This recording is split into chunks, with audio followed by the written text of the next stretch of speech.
warahmatullahi wabarakatuh. Innal hamdalillah nahmaduhu wa nasta'inuhu wa nastaghfiruh wa na'udzu billahi min shururi anfusina wa min sayyiati a'malina. May yahdihillahu fala mudilla lahu wa may yudlil fala hadiya lahu. Asyhadu an la ilaha illallah wahdahu la syarika lahu wa asyhadu anna Muhammadan abduhu wa rasuluh sallallahu alaihi wa ala alihi wa man sara ala nahjihi wa tamassaka bi sunnatihi ila yaumiddin wa sallama tasliman katsira. Ya ayyuhalladzina amanu taqullaha haqqa tuqatih wa la tamutunna illa wa antum muslimun. Ya ayyuhan nasu taqu rabbakumul ladzi khalaqakum min nafsin wahidah wa khalaqa minha zawjaha wa batha minhuma rijalan katsiran wa nisaa'a wattaqullaha alladzi tasaaluna bihi wal arham innallaha kana 'alaikum raqiba. Ya ayyuhalladzina amanu taqullaha wa qulu qawlan sadida يصلح لكم أعمالكم ويغفر لكم ذنوبكم ومن يطع الله ورسوله فقد فاز فوزا عظيما. أما بعد فإن أصدق الحديث كتاب الله وخير الهدي هدي محمد صلى الله عليه وسلم وشر الأمور محدثاتها وكل محدثة بدعة وكل بدعة ضلالة وكل ضلالة في النار. Alhamdulillah, puji syukur hanya milik Allah Subhanahu wa taala semata. Allah Subhanahu wa taala telah melimpahkan nikmat yang tiada terhingga. Nikmat itu senantiasa tercurahkan kepada seluruh makhluknya dan itu tidak pernah terhenti walaupun hanya sekejap mata. Kemudian salawat beriringkan salam kepada Nabi kita tercinta, yakni Nabi Muhammad sallallahu alaihi wasallam. Ikhwani fid din wa akhwati fillah rahimanikumullah, di kesempatan penghujung di perjumpaan kita belajar bersama-sama di Mushola Baitun Naim, dan insyaallah kita akan memasuki bulan Ramadan. Maka tema yang kita angkat berkenaan dengan akidah, karena 3 pembahasan akidah sama-sama telah kita selesaikan di tempat ini, di masjid ini, di mushola ini, walhamdulillah.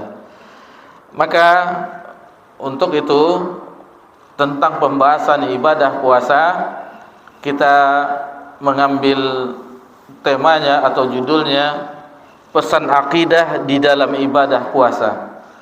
Pesan akidah di dalam ibadah puasa. Ini adalah tulisan dari Syekh Profesor Dr. Saleh bin Abdul Aziz As-Sindi hafizallah taala. Dan adapun PDF ini dalam bentuk format PDF yang baru saja kita print dan fotokopi, itu diterjemahkan oleh Ustadz Agus Jailani LC.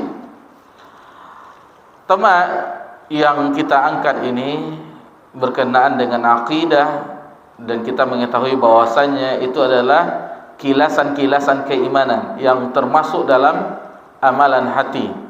Jadi masalah akidah itu adalah masalah amalan hati. Bahkan pembahasan yang paling tinggi. Amalan hati itu sangatlah sulit dibandingkan dengan amalan anggota badan, karena hati itu bersarangnya keimanan, bersarangnya keyakinan, dan itulah yang dinilai oleh Allah Subhanahu wa taala. Di dalam sebuah hadis disebutkan dari Abu Hurairah radhiyallahu anhu yang diriwayatkan oleh Imam Muslim dalam sahihnya, innallaha la yanzuru ila suwarikum wa amwalukum. Jadi Allah itu tidak melihat harta dan wajah, apakah seorang itu tampan, cantik, tidak. Walakin yanzuru, akan tetapi Allah melihat kepada qulubukum wa a'malukum, kepada hati dan amalanmu. Itulah yang dinilai oleh Allah Subhanahu wa taala. Itulah yang dinilai oleh Allah Subhanahu wa taala.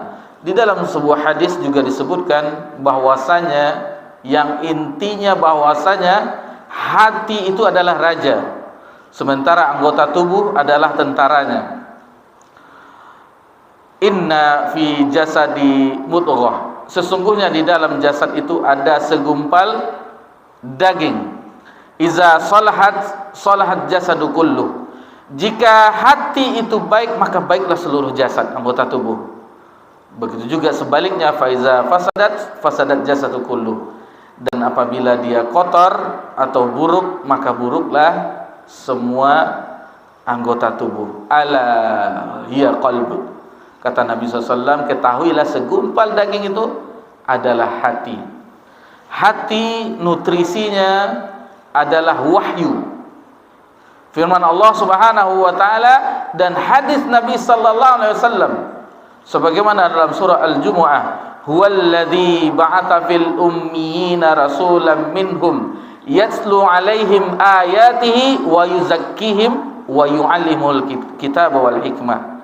Jadi dialah yang telah mengutus seorang yang ummi, seorang rasul nabi yang tidak bisa baca tulis dari jenis dirimu sendiri, yaitu untuk mengajarkan Alkitab wa hikmah. Hikmah di sini maksudnya adalah sunnah, sebagaimana dijelaskan oleh Imam Asy-Syafi'i rahimallahu taala. Jadi itu nutrisinya. Perlu diberikan nutrisi, sebagaimana jasad kita butuh asupan makanan juga minuman. Bagaimana tubuh kita, seperti kita berpuasa, lemah tubuh kita, begitu juga jiwa hati kita tanpa asupan berupa wahyu, maka dia akan kering kerontang dan bahkan bisa mati. Taib.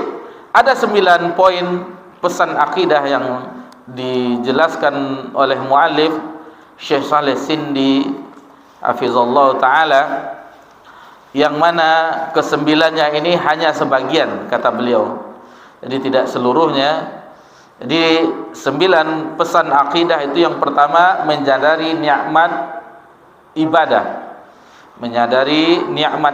yang kedua menyadari kekurangan diri dan amal, yang ketiga ingatlah selalu bahwa puasamu untuk Allah dan karena Allah, yang keempat mengharapkan pahala puasa, yang kelima petiklah selalu pelajaran ubudiyah, yaitu penghambaan, yang keenam agungkanlah apa-apa yang telah Allah agungkan, yang ketujuh carilah pengaruh keimanan pada puasamu, yang kedelapan iman itu bertambah dengan melakukan ketaatan, yang kesembilan hati-hati dari kerugian.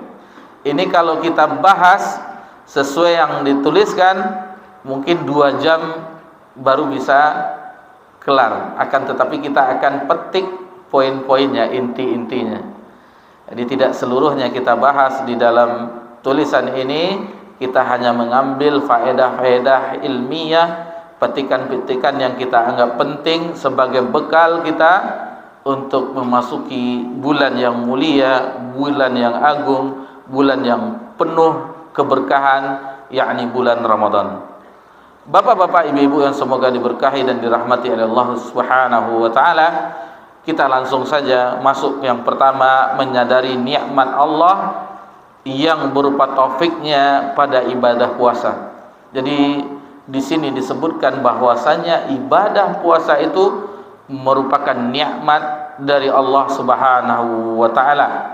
Apapun, semua ibadah itu nikmat dari Allah Subhanahu wa taala. Dan karena kita ingin melakukan ibadah puasa, maka yang dibahas adalah tentang puasa.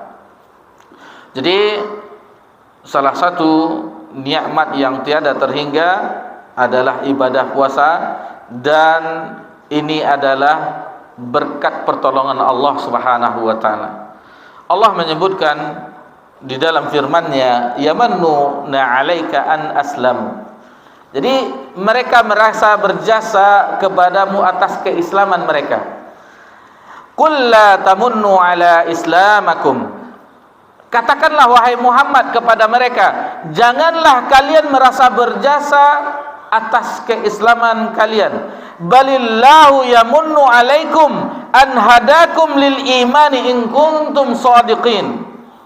Jadi disebutkan dalam surah Al-Hujurat ayat 17 ini, karena sejatinya Allah lah yang telah memberikan karunia kepada kalian dengan menunjuki kalian kepada keimanan jika kalian orang-orang yang benar. Allahu Akbar. Bayangkan, Allah yang telah memberi petunjuk. Tidak ada sedikit pun jasa kita terhadap agama ini.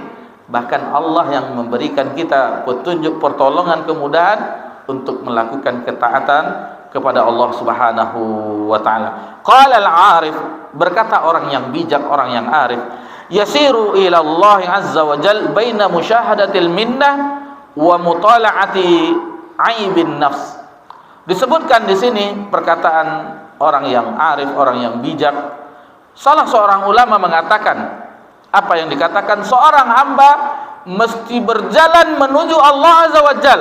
Perhatikan di sini, seorang hamba, kita semuanya harus menempuh jalan menuju Allah azza wa jal. Di antara menyadari nikmatnya dan menyadari kekurangan jiwa dalam amalan. Perhatikan di sini dua disebutkan. Pertama, nikmat, menyadari nikmatnya, semua nikmat itu dari Allah Subhanahu wa taala. Yang kedua, menyadari jiwa, kekurangan jiwa dan amalan. Itu harus ada di dalam jiwa kita, dalam diri kita masing-masing. Sebagaimana yang kita rutinkan membacanya di zikir pagi dan petang, di Sayyidul Istighfar ada ungkapan di situ, di antara Allahumma anta rabbi la ilaha illa anta khalaqtani. Di sini perhatikan pada kalimat abu laka bi ni'matika alayya wa abu bi zambi. Perhatikan di sini. Ini dia. Yang dua tadi harus kita sadari. Abu laka bi ni'matika alayya. Aku mengakui nikmatmu dan aku wa abu laka bi zambi, dan aku juga mengakui dosa-dosaku. Ini dia yang harus kita sadari, harus kita tanamkan di dalam hati kita, bahwasanya semua nikmat itu dari Allah dan mengakui kekurangan yang ada di dalam hati atau jiwa kita.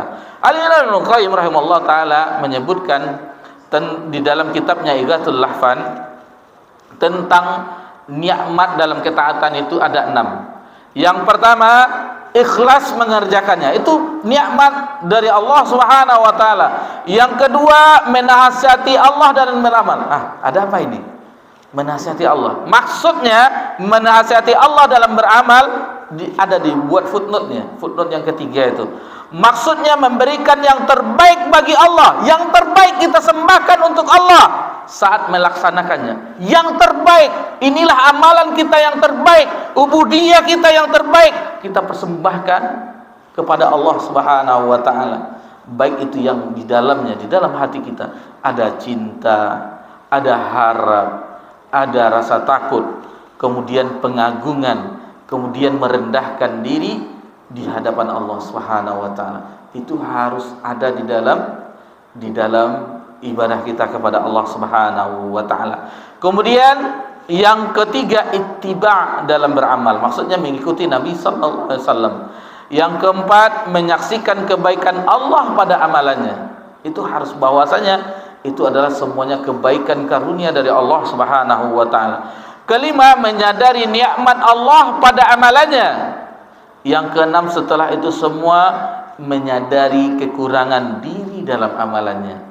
Itu dia 6 nikmat hak Allah yang ada pada diri kita agar ibadah itu sempurna di sisi Allah Subhanahu wa taala. Harus ada 6 tersebut dalam ketaatan. Baik. Jadi ini ada 6 nikmat yang disebutkan di sini bahwasanya jika benar-benar kita menyadari bahwasanya semua nikmat dari Allah dan kita mengakui kekurangan kita, maka nikmat pertama di bulan Ramadan itu kita diperkenankan berjumpa dengan bulan Ramadan. Itu harus hadir, itu nikmat dari Allah. Ketika kita sampai di penghujung Sya'ban, terbenamnya matahari di akhir Sya'ban, baik itu di tanggal 29 Sya'ban atau 30 Sya'ban, maka terlihatlah hilal Ramadan. Allah perjumpakan kita dengan bulan Ramadan. Ketahuilah itu adalah nikmat dari Allah. Nikmat dari Allah ketika kita memasuki bulan yang mulia, yakni bulan Ramadan. Itu yang pertama. Itu tidak diragukan lagi. Ada seorang ulama tabi'in, Sulaiman At-Taimi rahimahullah ta'ala, ketika di bulan Ramadan membangunkan keluarganya. Apa katanya? Yang beliau ungkapkan, yang beliau serukan kepada keluarganya, "Kumu fala'allakum la tudriku ba'da amikum haza." Bangunlah wahai keluargaku, dibangunkannya. Boleh jadi kalian tidak akan mendapatkan bulan Ramadan setelah tahun ini. Ini nikmat dari Allah. Setelah kita memasuki bulan Ramadan adalah nikmat dari Allah. La tudrikuhu ba'da amikum haza. Tidak ada kemungkinan bagi kita untuk bisa berjumpa di Ramadan di tahun depan. Jadi pergunakan nikmat itu, kesempatan emas itu semaksimal mungkin. Itu kesempatan yang berharga, kesempatan emas yang jangan kita sia-siakan. Nikmat kedua, Allah mudahkan kita untuk melaksanakan ibadah puasa. Itu harus kita sadari, Allah yang telah memberikan kita kemudahan untuk berpuasa. Itu kalau sudah Allah mudahkan tidak sulit. Tetapi jika Allah tidak berikan kemudahan, betapa kekarnya badan seseorang. Perhatikan di pasar-pasar. Lihatlah yang warung-warung di siang hari Ramadan yang masih berjualan makanan, minuman, itu badannya kekar, ada tato, tetapi tidak sanggup melaksanakan ibadah puasa karena Allah tidak menginginkan baginya kenikmatan tersebut. Lalu yang ketiga, nikmat Allah yang berupa ilmu tentang tata cara pelaksanaan ibadah. Itu harus kita hadirkan. Berbeda orang yang mengetahui hal yastawil ladzina ya'lamuna wal ladzina la ya'lamun. Apakah sama orang yang berilmu pengetahuan dengan yang tidak? Jadi tidak sama. Dia mengetahui wajibnya, dia mengetahui hal-hal yang merusaknya, dia mengetahui sunnah-sunnahnya dan seterusnya, dengan orang yang tidak mengetahui. Jangankan tentang yang amalan yang seperti yang kita sebutkan fikihnya, tentang kewajiban puasa Ramadan saja tidak diketahui oleh orang-orang yang miskin. Kata kita miskin di sini, miskin akan ilmu agama. Taib.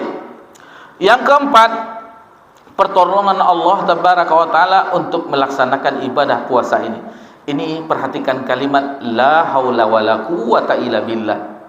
Jadi tidak ada daya dan upaya kecuali pertolongan Allah Subhanahu wa taala. Jadi di dalam ibadah yang agung ini, semua ibadah, terutama yang ibadah yang akan kita berjumpa di bulan yang akan datang, di bulan Ramadan, maka perhatikan Nabi kita tercinta sallallahu alaihi wasallam doanya, Allahumma a'inni ala zikrika wa syukrika wa husni ibadatik.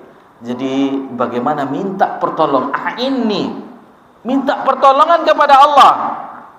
Kita meminta pertolongan agar kita berzikir kepada Allah, mengingat Allah, kemudian wa syukrika, untuk bersyukur kepada Allah, wa husni ibadatik, agar ibadah kita, terutama pembahasan kita puasa, itu baik, ibadah yang terbaik. Ibadah yang terbaik seolah-olah ini adalah Ramadan tahun ini yang kita berjumpa, dan tidak ada jaminan di Ramadan yang akan datang kita akan bersua di tahun 1447 Hijriah. Wallahu taala alam, karena itu masalah ajal telah ditetapkan oleh Allah Subhanahu wa taala. Kemudian Ar-Rabi' bin Khutsaimin rahimallahu taala, seorang ulama tabi'in, ketika berbuka dia berdoa, alhamdulilladzi ani fasumtu warzaqani faaftartu.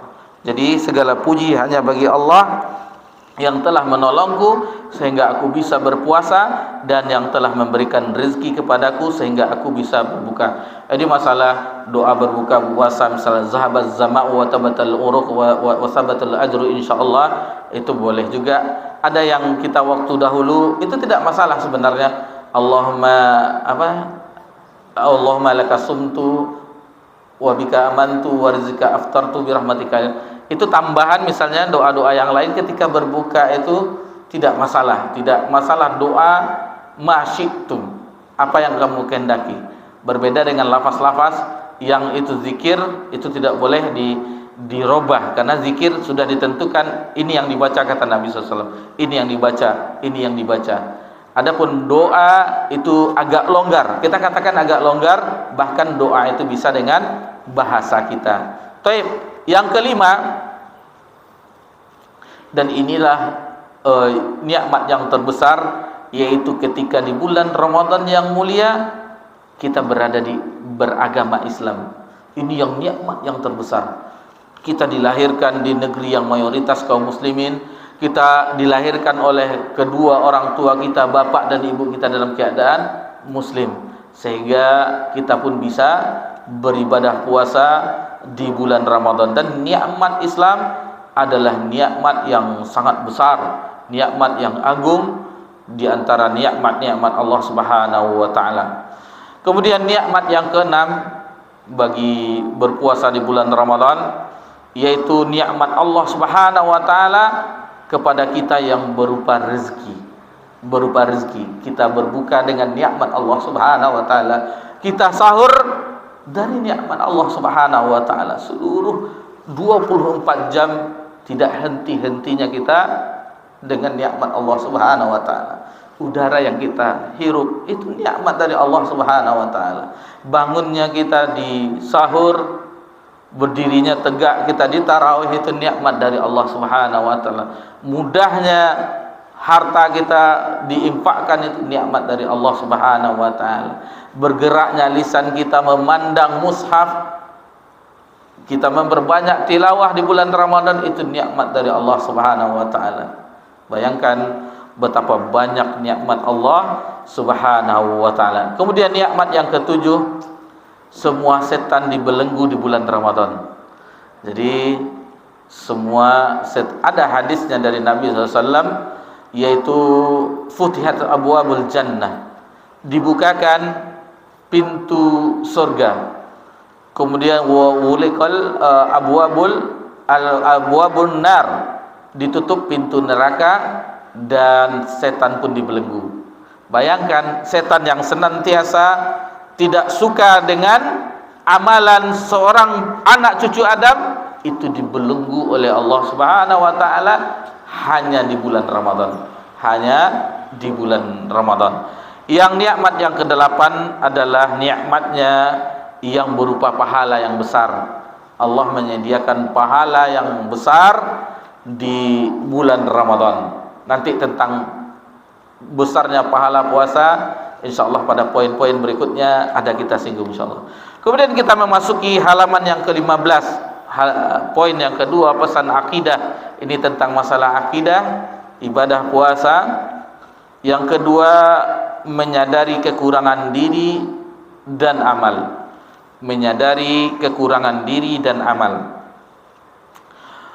Sesungguhnya ikhwani fiddin wa akhwati fillah rahimakumullah, orang yang beriman dia mengumpulkan dalam dirinya antara berbuat ihsan, beramal soleh, dan juga ada perasaan takut, khawatir.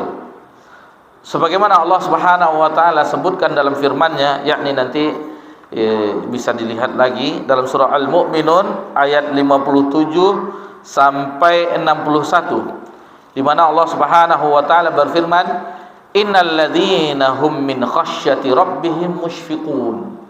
Sesungguhnya orang yang takut karena azab Rabb-nya, mereka sangat berhati-hati. walladzina hum biayati rabbihim yu'minun.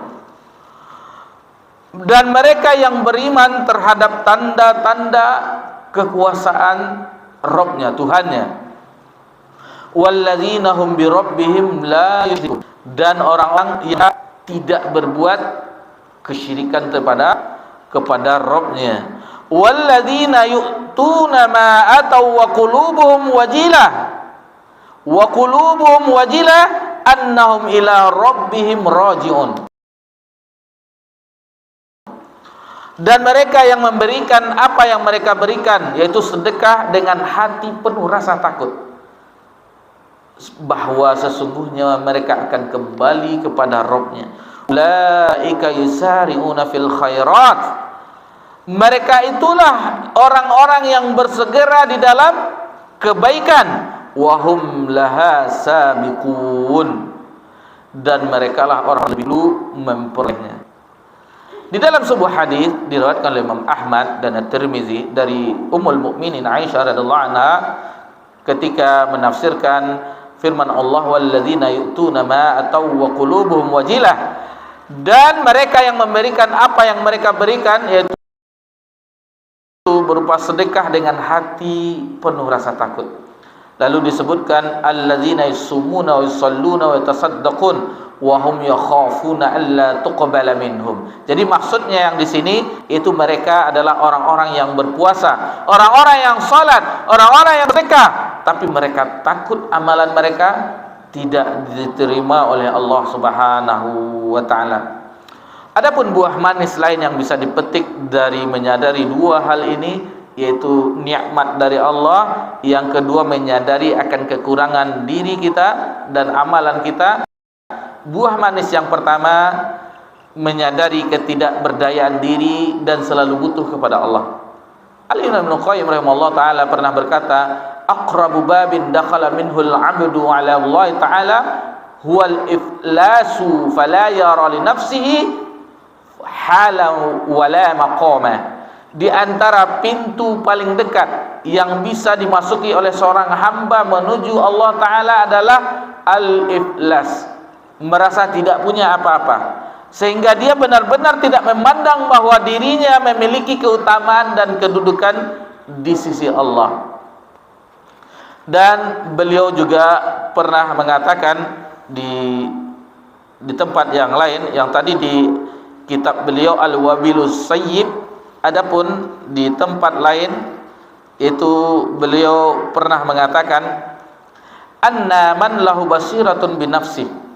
Siapa yang memiliki ilmu untuk mengenal dirinya. Jadi wa basiratun bihuquqillahi ta'ala,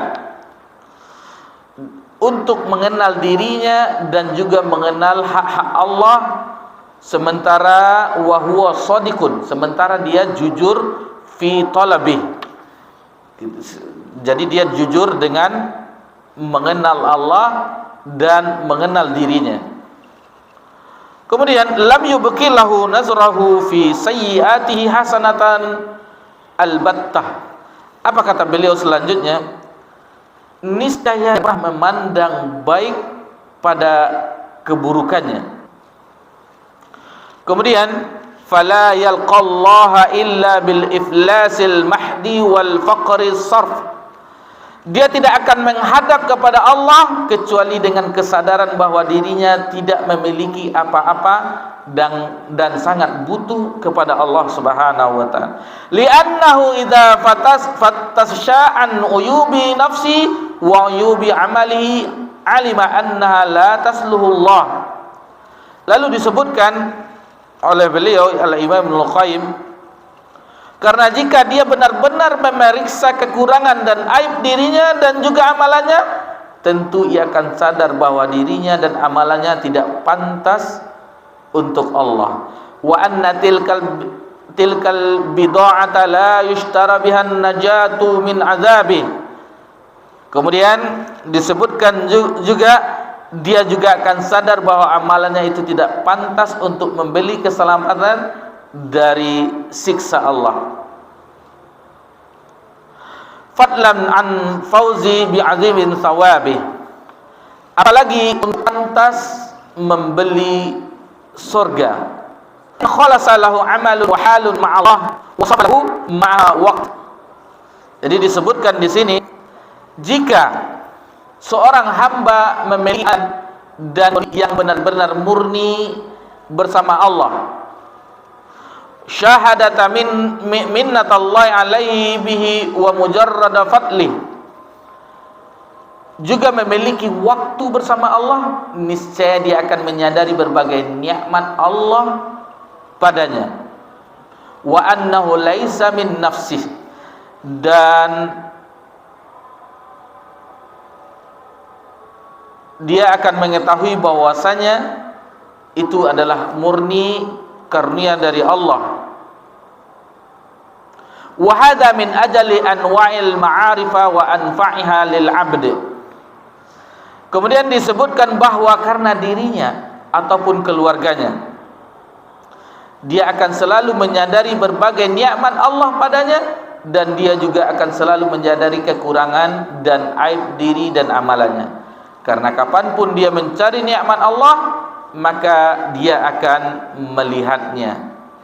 Walidzalika kana sayyidul istighfar, Allahumma anta rabbi la ilaha illa anta khalaqtani wa ana a'buduka wa ana ala ahdika wa wa'dika mastata'tu a'udzubika min syarri ma sana'tu abu laka bi ni'matika alai wa abu bi dzambi faghfirli innahu la yaghfirudz dzunuba illa anta. Jadi disebutkan bahwasanya doa sayyidul istighfar, Allahumma anta rabbi la ilaha anta khalaqtani wa ana 'abduk, sampai akhirnya, ya Allah, sesungguhnya Engkau adalah Rabbku, tidak ada sesembahan selain Engkau, Engkau telah menciptakanku dan aku adalah hamba-Mu, dan seterusnya. Kemudian buah manis yang kedua yaitu bertobat kepada Allah Subhanahu wa taala. Semua kita ketahuilah, bapak-bapak, ibu-ibu, adalah butuh taubat dalam hal puasa. Karena apa? Karena ibadah, menjalankan ibadah puasa tidak sesuai yang Allah inginkan. Jadi kita tidak sempurna melaksanakannya, hanya sekedar melepas begitu saja. Terkadang ada sebagian orang yang hanya menahan haus dan lapar, akan tetapi tidak mendapatkan ganjaran dari Allah atau kurang dari Allah, dan bahkan tidak sama sekali, hanya mendapatkan rasa haus dan lapar saja. Taib, kita azani dulu, insyaallah setelah azan kita akan lanjutkan. Fadhil.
Atau pakai kerja fikri.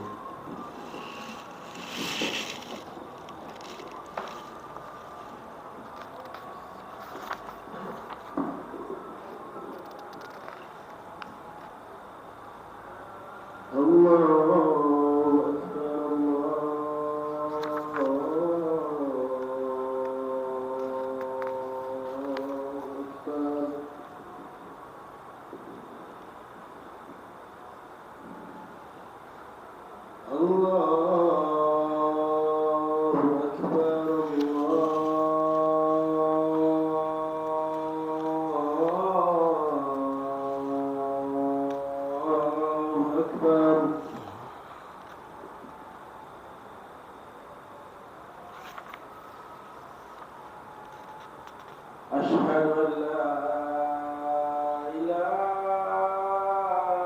إلا الله.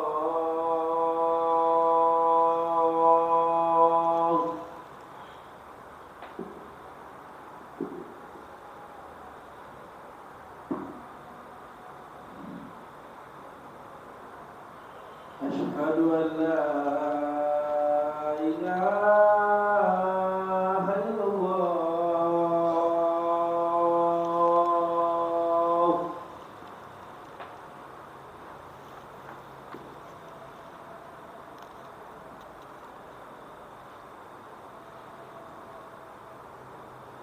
أشهد أن محمدا رسول الله.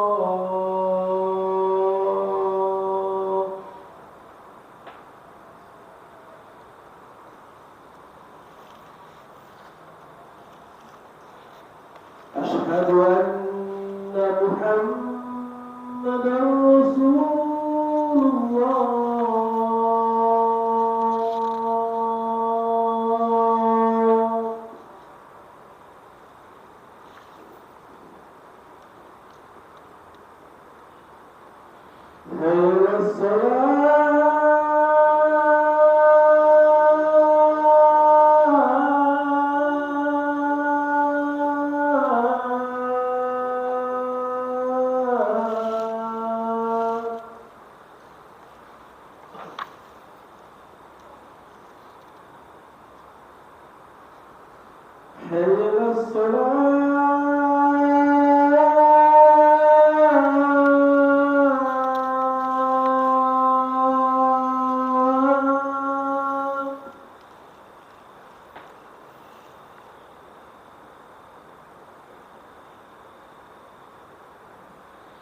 حي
Alhamdulillah wassalatu wassalamu ala Rasulillah ma ba'd. Baik, kita masuk ke pesan akidah yang berikutnya, pesan yang ketiga, yaitu ingat selalu bahwa puasamu untuk Allah dan karena Allah.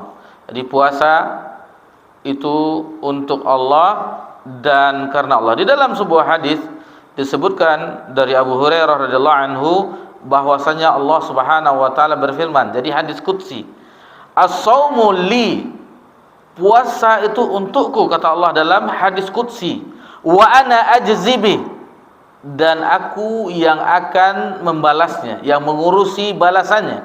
"Yada'u ta'amahu wa syarabahu wa syahwatahu min ajli", karena orang yang berpuasa telah meninggalkan makanannya, minumannya dan syahwatnya karena aku. Jadi hadis ini diriwayatkan Imam Ahmad.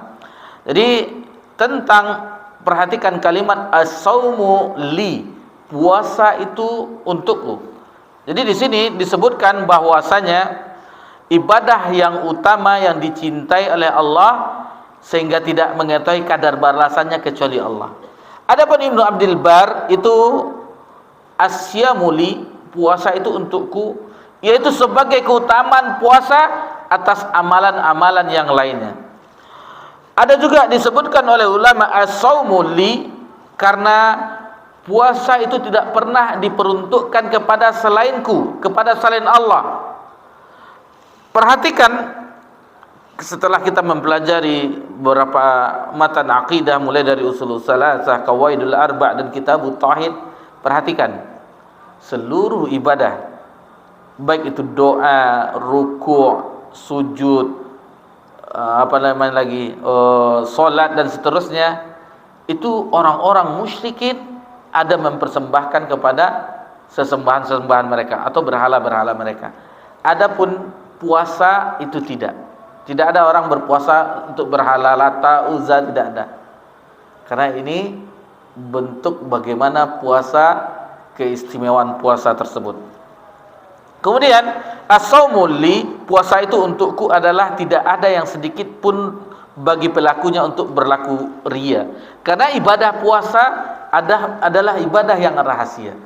Jadi di sini dia rahasianya. Bapak-bapak, ibu-ibu yang semoga diberkahi dan dirahmati oleh Allah Subhanahu wa taala, itu rahasia antara kita dengan Allah. Misalnya seorang bapak-bapak, dia pergi bekerja dari rumah pamit, sedang dalam keadaan berpuasa. Itu tidak ada yang menjamin dia puasa sampai sore. Siapa tahu di siang hari jam 11 dia cari tempat makan, walaupun hanya di ada kelambunya ditutup pakai spanduk, kan tidak tahu, istrinya tidak tahu, anaknya tidak tahu. Nanti pulang sore pura-pura lemes pula.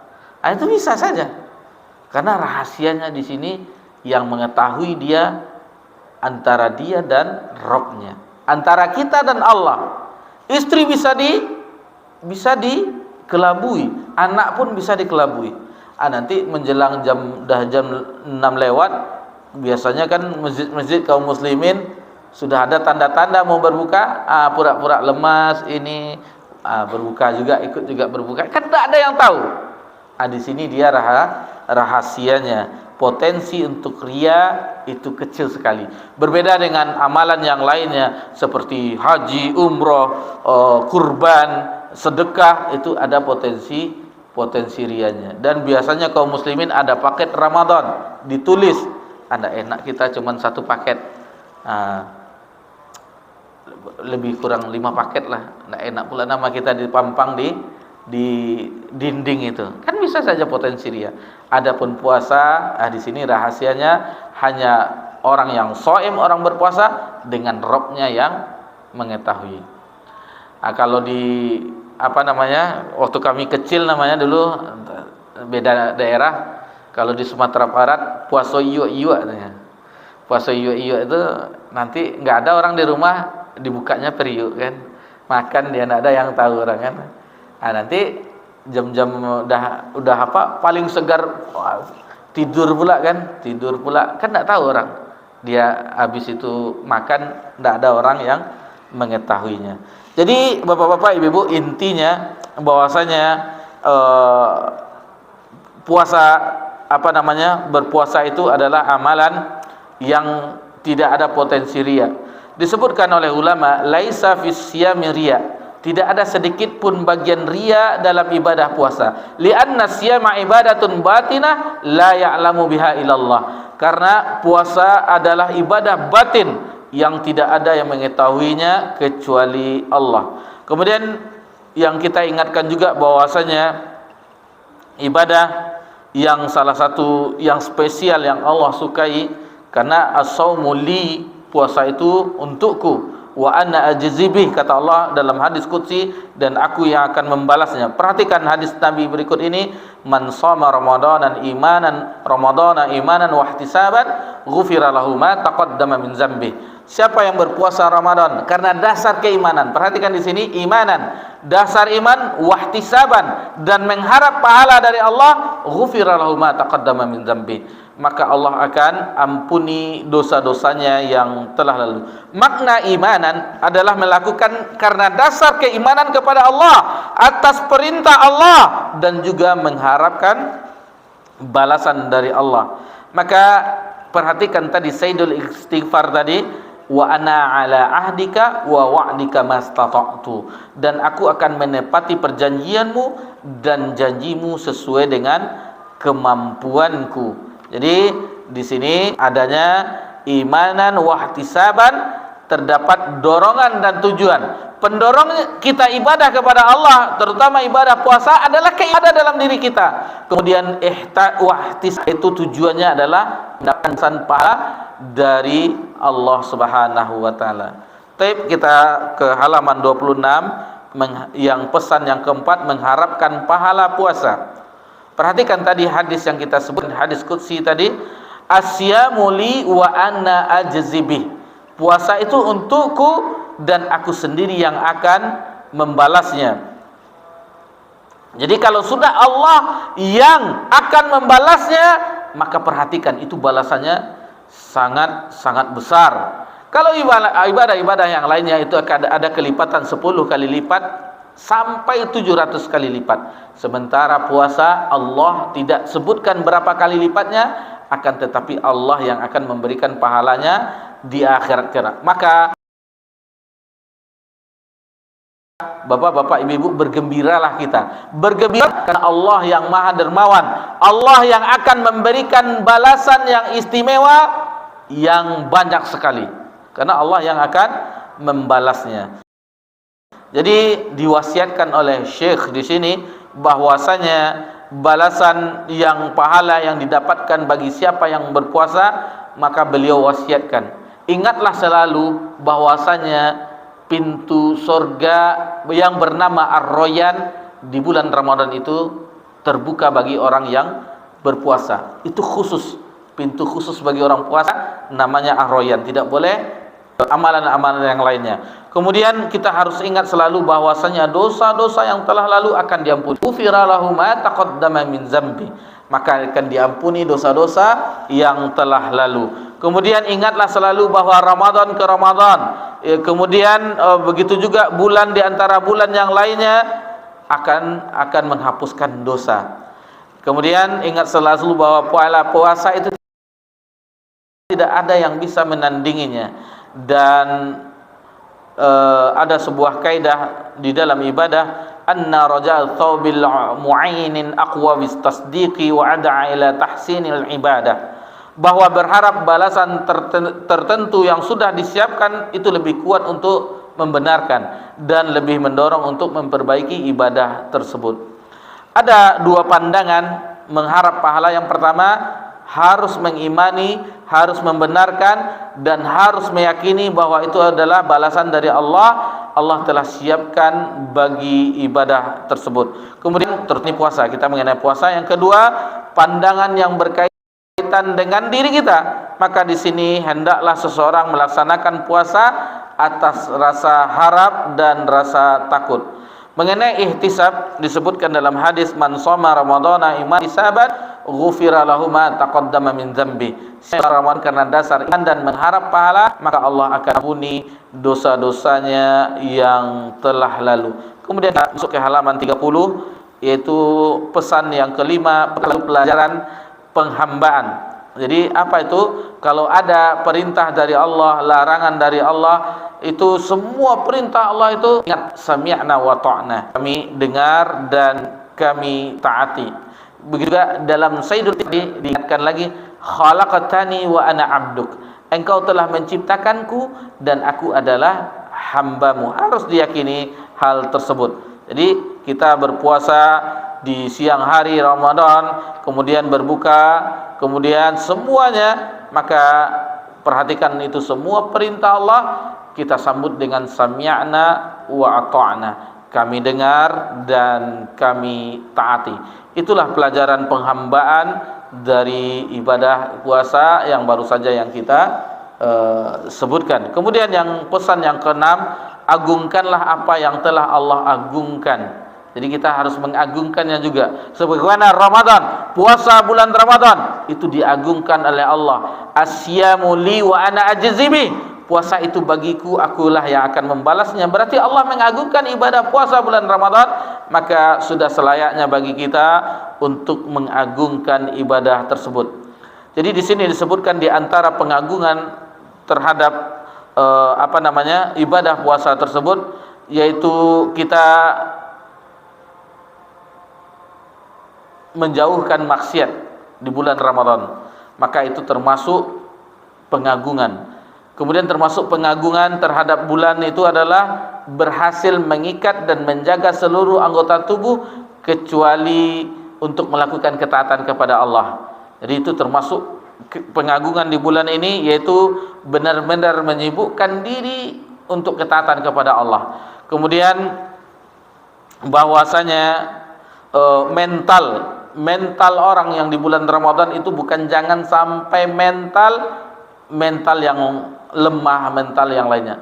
Adapun mental yang dipakai di dalam bulan Ramadan adalah mental juara, mental pantang menyerah. Jangan sampai hari-hari Ramadan itu di awal-awalnya kita semangat, lalu berlalunya Ramadan seperti kita saksikan di masjid-masjid kaum muslimin, kalau di awal-awal, kalau terlambat sedikit kita bisa sholat tarawih di terasnya.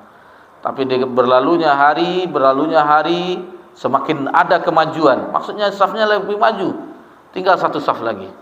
Kemajuannya bukan kemajuan positif, tapi kemajuan karena sudah disibukkan dengan baju lebaran, kue lebaran, pulang kampung mudik dan seterusnya.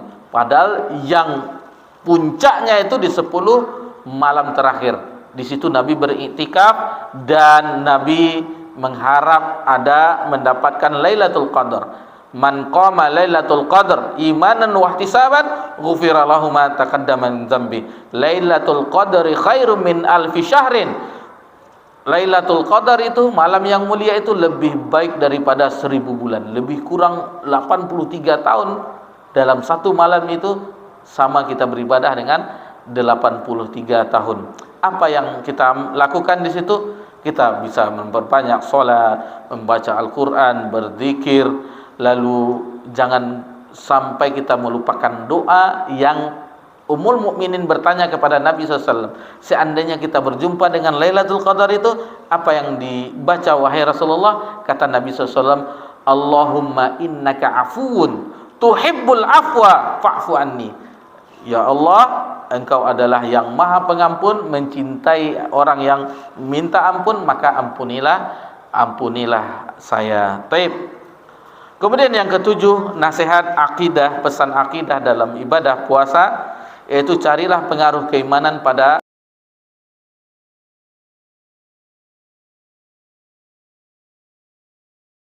puasamu. Di sini disebutkan hadis Nabi sallallahu alaihi wasallam, "Man lam yad'u qaulaz zuri wal amala bih wal jahl, falaysa lillahi hajatun ay yad'a ta'amahu wa syarabah." Siapa yang tidak meninggalkan ucapan mengandung kemaksiatan dan mengamalkan kemaksiatan serta kebodohan, maka Allah tidak butuh kepada puasanya, sekalipun dia telah meninggalkan makan dan minum. Perhatikan, yang orang yang masih saja melihat hal-hal yang haram ketika berpuasa, masih saja lisannya tidak bisa ditahan untuk menggunjing, menggibah, masih saja tangannya melakukan hal-hal yang diharamkan oleh Allah. Dan hal yang bapak-bapak, ibu-ibu kami ingatkan, kita ingatkan bersama-sama adalah HP. HP kalau dapat jangan dilihat sama sekali kalau bisa. Tapi kalau tidak bisa, urusan yang penting-penting saja. Adapun yang tidak penting, bukanya di bulan Syawal aja, biarlah ratusan pesan, apalagi grup-grup alumni itu tidak ada manfaatnya untuk menghilangkan detik-detik emas di masa-masa bulan Ramadan. Itu adalah kesempatan emas bagi kita. Jangan kita sia-siakan hanya membaca, kita berbuka bersama di sini. Habis waktu kita. Jadi alumni SD, alumni SMP, alumni SMA, kuliah dan seterusnya. Belum lagi nanti buka bersama masjid ini, buka bersama RT, dan banyak lagi. Jadi masih banyak kegiatan-kegiatan yang harus kita dahulukan. Karena kesempatan itu sebagaimana tadi tidak mungkin kita menjumpai Ramadan di tahun berikutnya. Kemudian Maimun bin Mihran rahimahullah taala pernah mengatakan, inna ahwana siyama tarkut ta'ami wasyarab. Sesungguhnya puasa yang paling ringan adalah meninggalkan makanan dan minuman. Dari sini kita mengetahui bahwasanya ada tingkatan-tingkatan puasa. Hanya orang meninggalkan makan dan minum, hanya ini dan seterusnya. Adapun yang tingkatan khusus tentunya para nabi dan rasul. mereka mempunyai tingkatan ibadah yang khusus, yang tinggi, yang istimewa di sisi Allah Subhanahu wa taala. Kemudian Allah Subhanahu wa taala, perhatikan di sini firman Allah Subhanahu wa taala yang kita hafal semuanya. Ya ayyuhalladzina amanu kutiba alaikumusiyam kama kutiba alal ladzina min qablikum la'allakum tattaqun. Wahai orang-orang yang beriman, telah diwajibkan kepadamu berpuasa sebagaimana telah diwajibkan kepada orang-orang sebelummu agar kamu bertakwa. Inilah pengaruh puasa tersebut. Inilah kado istimewa orang yang berpuasa. Apa kado istimewanya? Apa medalinya? Apa yang Allah simpan untuk orang-orang berpuasa? Berupa medali derajat takwa. Inna akramakum indallahi atqakum. Sesungguhnya orang yang paling bertakwa di sisi Allah adalah orang yang bertakwa. Wasari'u ila maghfiratin min rabbikum wa jannatin arduhas samawati wal ard uiddat lil muttaqin. Bersegeralah menuju ampunan Allah yang Allah sediakan surga seluas langit dan bumi. Perhatikan di akhir ayat uiddat lil muttaqin. Allah sediakan bagi orang-orang yang bertakwa. Takwa adalah solusi problema kehidupan apapun masalahnya. May yattaqillaha yaj'al lahu makhraja. Barang siapa yang bertakwa kepada Allah, Allah akan berikan jalan keluar. Wa yarzuqhu min haitsu la yahtasib. Dan Allah akan memberikan rezeki dari arah yang tiada disangka-sangka dan tiada diduga. Masih banyak keutamaan takwa itu, makanya takwa itu dinasihatkan oleh khatib di setiap Jumat, di mimbar-mimbar Jumat. Usikum binafsi bittaqwallah ya ayyuhallazina amanu taqullaha haqqa tuqatih wa la tamutunna illa wa antum muslimun. Kemudian ketakwaan itu bukan untuk Allah, tetapi itu adalah untuk hambanya, untuk kita. Manfaatnya bukan untuk Allah, tetapi untuk hambanya. Sebagaimana firman Allah dalam surah Al-Hajj, la yanallahu luhumaha wala dima'uha walakin yanaluhu taqwa minkum. Daging dan darah sesembelihan, maksudnya orang yang berkorban itu benar tidak akan pernah sampai kepada Allah. Yang akan sampai kepada Allah hanyalah ketakwaan kalian. Itulah yang ibaratnya, bapak-bapak, ibu-ibu, Ramadan itu adalah ibarat ujian.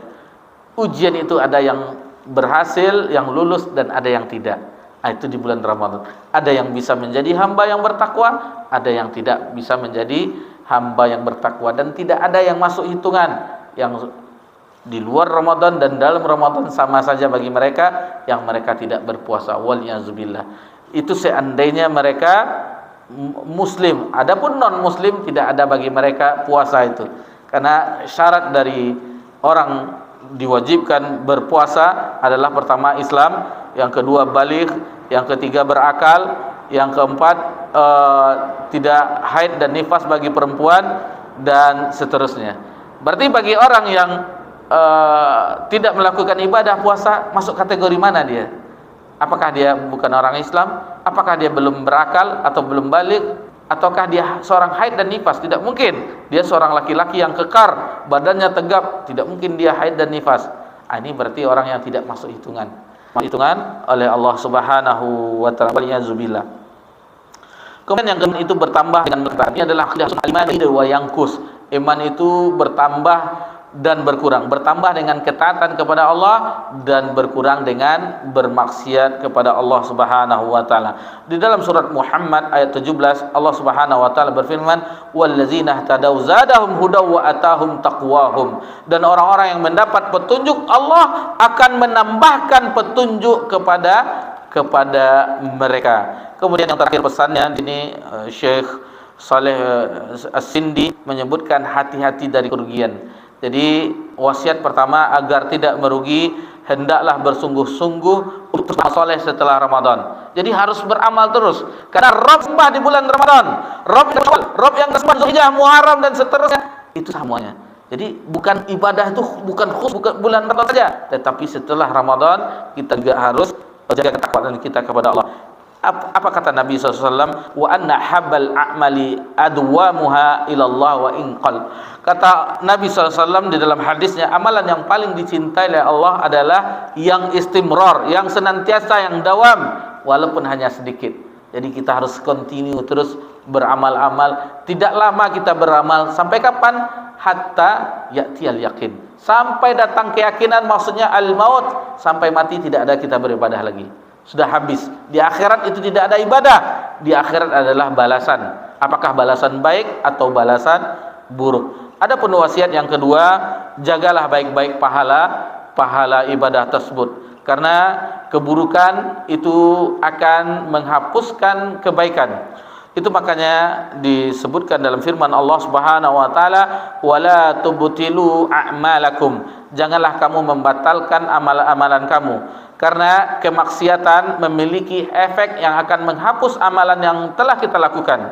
Kemudian dalam surah Al-A'raf disebutkan, innal ladzina taqau idza massahum ta'ifum minasyaitani wa tadzakkaru fa idzahum mubsirun. Ini dia terapinya. Sesungguhnya orang-orang yang bertakwa, apabila mereka dibayang-bayangi pikiran jahat, maksudnya untuk berbuat dosa yang berasal dari syaitan, mereka pun segera ingat Allah. Jadi harus tazakkaru, harus ingat kepada Allah, maka ketika itu juga mereka melihat kesalahan-kesalahannya. Inilah petikan faedah yang bisa kita pelajari.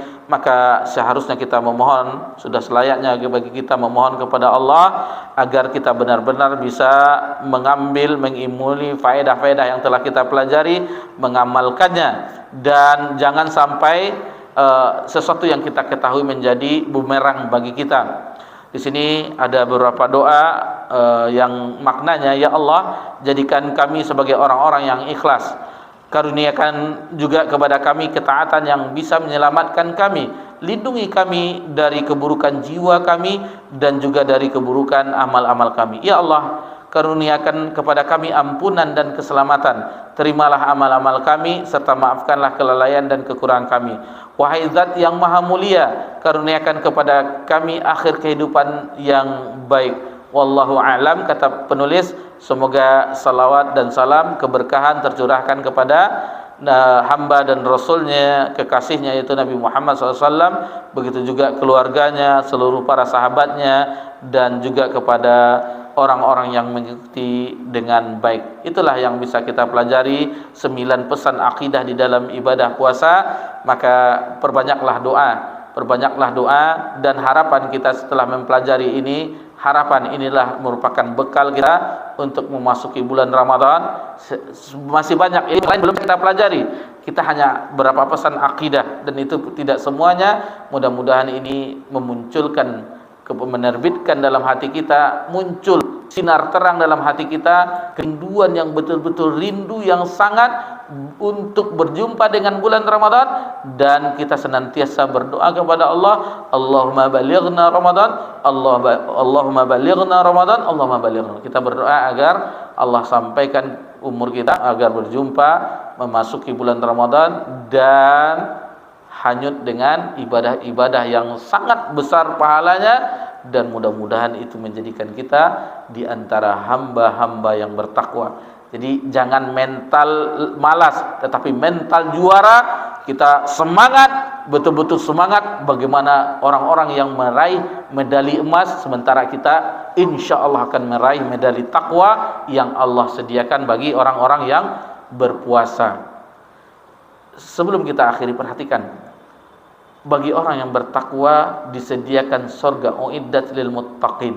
Lalu ya ayyuhallazina amanu kutiba alaikumusiyam kama kutiba alal ladzina min qablikum la'allakum tattaqun. Betapa besarnya kasih sayang Allah Subhanahu wa taala, karunia Allah. Allah jadikan ibadah puasa agar menjadi hamba bertakwa, dan kasih sayang Allah agar kita masuk surga. Bayangkan, agar Allah memasukkan kita berkat rahmat karunia Allah masuk surga. Itulah yang betapa besar agungnya kasih sayangnya Allah terhadap balasan-balasan ibadah tersebut, terutama puasa yang baru saja kita jelaskan bagaimana keutamaan asyamu li wa ana ajzibi. Puasa itu untukku dan akulah yang akan membalasnya di akhirat dengan balasan yang tiada terhingga. Demikianlah